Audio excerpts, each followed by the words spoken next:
even after the impeachment was finished and everything, Giuliani kept at it. I mean, he was still looking for dirt on Hunter Biden. Impeachment be damned, he was going to find something that would help Trump's election campaign. He was going to find dirt on Hunter, come hell or high water. Yeah. And so the Russians got involved. The Russians, planted misinformation and gave it to Giuliani, and the FBI caught intercepts of what was going on, and they knew it was all untrue. They warned the White House that Giuliani could produce something about Hunter Biden that was dirtied up by Russians. And yet you have Trump there in the Oval Office holding up a copy of the New York Post with this story. And so, what was that? What was the story? Like, what was the kind of allegation that Hunter Biden, like that Rudy Giuliani finally found that was ended up being so damning about Hunter Biden? Yeah, I don't know. Honestly, I don't know what all the details were, but it had something to do with. It's believed that Russians somehow got a laptop that they claim was Hunter's, and they put email on it that made it look like he was up to no good. The details of which I'm not familiar with. And then he said he found it. There was like something to do with like a Delaware repair shop that Giuliani reportedly found it at. That didn't that figure its way in the story somehow? I don't even know. I don't know a lot of. I honestly don't know a lot of details about this story, but I know a lot of it was supposed to be cooked up by the Russians. Yeah, those emails are kind of they are interesting, and there are some actually leaked emails that showed Joe Biden kind of very funnily, like, it was not very funny, it was very sweet actually. That was like, it's very funny that they thought this would be a smear, that they released this, and it showed pretty much Biden like caring and supporting his son who was struggling with a drug addiction. So I do think there is something there like that even though it's still technically legal, it really represents what people hate about the system, the stuff that Trump was doing, or that Biden was doing with Hunter and appointing him for that $50,000 a month job, just getting paid there. Well, just for influence peddling. It's kind of a form of legalized corruption that happens so often in global politics. But they're like trying to smear Giuliani, but Giuliani trying to smear the Bidens as like drug addicts and all that kind of stuff, and Biden helping Hunter recover from drugs. It just makes no sense to me. It probably says a lot more about someone like Giuliani to release that as a smear than Biden as a whole.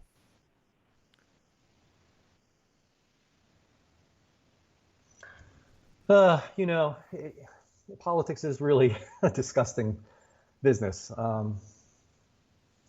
It's a shame that Americans have to, try to make sense of all these stories and then go out and cast a vote for one candidate or another.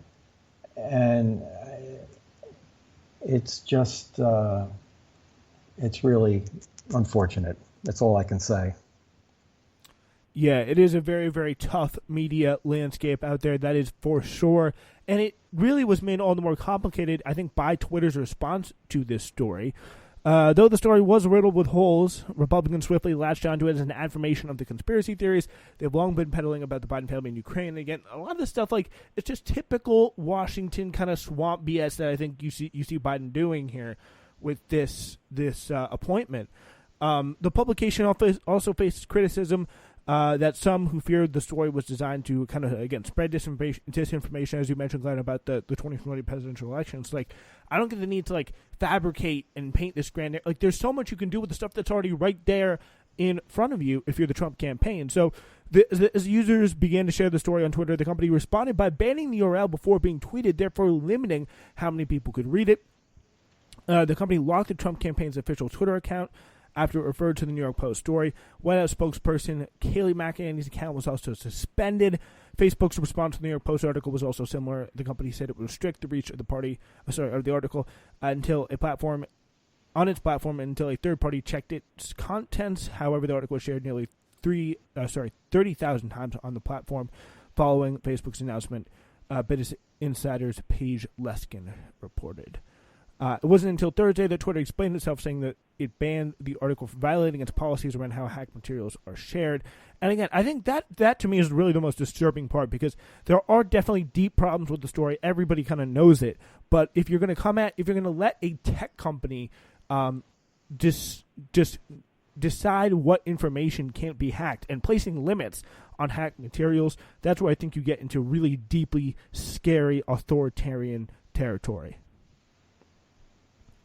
Do you see what I'm saying there, or do you think I'm overreacting? Well, I get, yeah. I mean, I guess. I mean, if the hack materials are not doctored, then I think I don't think there should be any problem with publishing them. Yeah, and I think, but I think in this case there was pretty strong evidence from what the FBI was saying that a lot of this stuff was misinformation. Yeah, I think like that is something that, though, I don't think should inhibit the publication. Like if it's a doctored thing and we know it's doctored, then what's the harm in looking at it through that lens?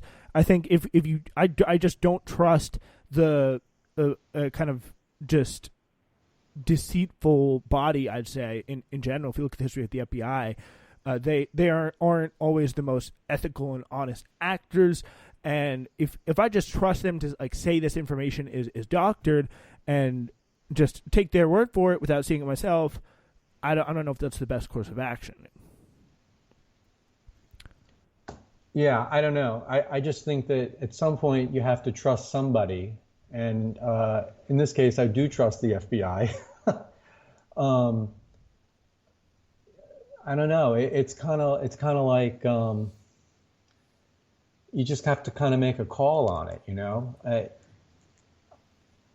just think in this case the FBI is very concerned about foreign intervention, and I think they have an important responsibility to protect Americans from foreign misinformation. I think that's pretty solidly understood. And so in this case, if they're saying that this is really tainted information, then I think it's okay to prevent it from going out. Do you kind of see the possibility of a precedent being set there when maybe something that is a little bit more ambiguous and there's information being kept? Like this is a very, I feel like this kind of information, whether it's untrue or not true, I think it just should be out there, because I really worry that like censorship just creates a standard and sets a precedent that can be applied to so many other important things when other people have the power.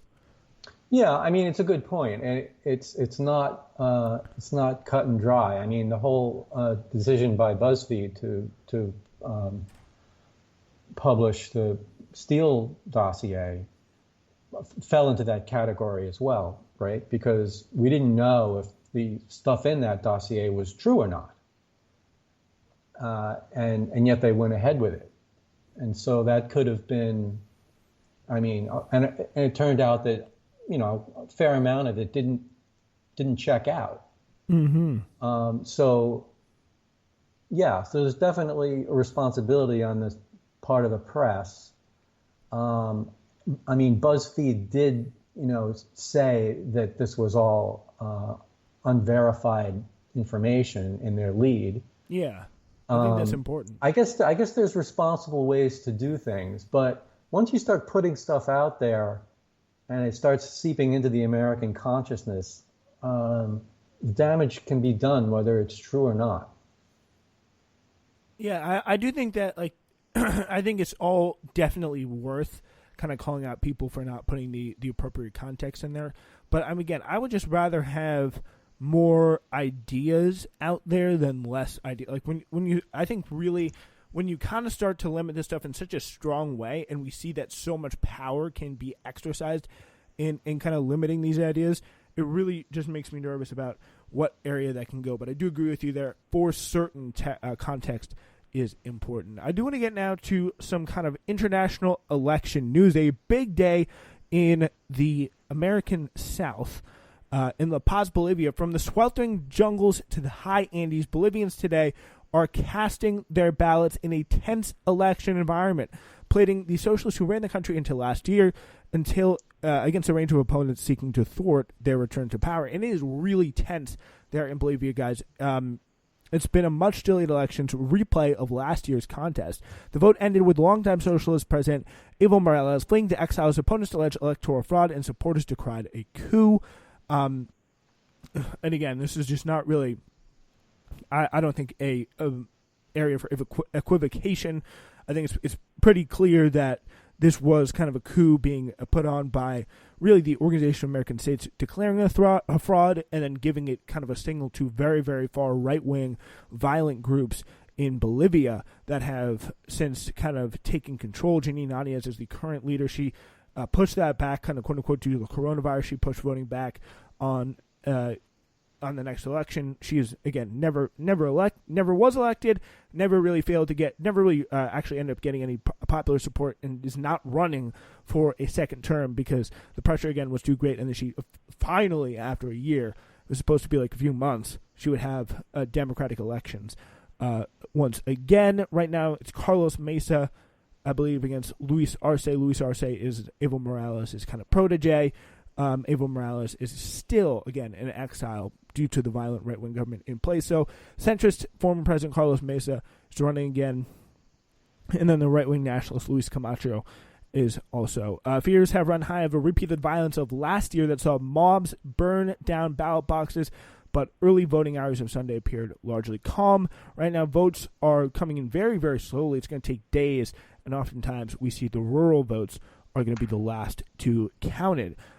In a surprise decision Saturday, Bolivia's electoral tribunal announced it would not release the traditional quick count projection of the outcome as initially expected on Sunday. The tribunal said it would wait to release results until all ballots were counted or tallies showed an indisputable trend. So they're going to literally wait, not release any projections. And that's really what was the kind of BS part of it, was the projections released were what was last time used as the kind of basis of declaring this kind of fraudulence, this faulty fraudulence in the election, because the votes kind of ended up, when you took away the projection, the votes ended up kind of coming in completely normally, but a fraud and a coup and a change of government was still declared nonetheless. This is going to be a very, very, I think, important victory if things do go as the way they planned, for not just for Latin American socialism, just for democracy in general, and kind of a big middle finger to the people who organized this. And I definitely think it's going to be something interesting to watch.